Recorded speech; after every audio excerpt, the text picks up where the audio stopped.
खलीज Fars खसूसन straight of Hormuz जहां से दुनिया के तकरीबन 20% तेल की तरसील होती है, यही वो जगह है जहां इस वक्त एक खामोश जंग जारी है। अमेरिका ने ईरान पर दबाव बढ़ाने के लिए बहरी नाकाबंदी सख्त की।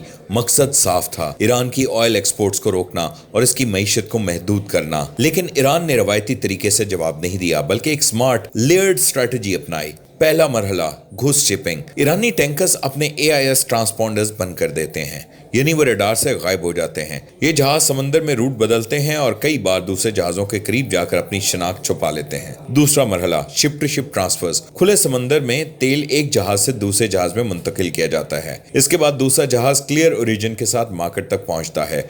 यूं असल सोर्स को ट्रेस करना मुश्किल हो जाता है। तीसरा मरहला, alternative ports and routes. Iran ने सिर्फ हॉर्मुज पर इन्हसार नहीं किया, बल्कि मशरकी बंदरगाहों और बाईपास रूट्स के जरिए सप्लाई जारी रखी। चौथा अंसर, सिक्योरिटी लेयर। कुछ रिपोर्ट्स के मुताबिक ईरानी नेवल प्रेजेंस या रीजनल इत्तेहादियों के जरिए इन जहाजों को प्रोटेक्शन भी दी जाती है, जिससे इंटरसेप्शन का रिस्क कम हो जाता है। लेकिन अमेरिका भी खामोश नहीं। कई जहाज रोके गए, कुछ जब्त किए गए और खित्ते में नेवल फोर्सेस की मौजूदगी बढ़ा दी। इन सब के दरमियान एक पेचीदा हकीकत सामने आती है।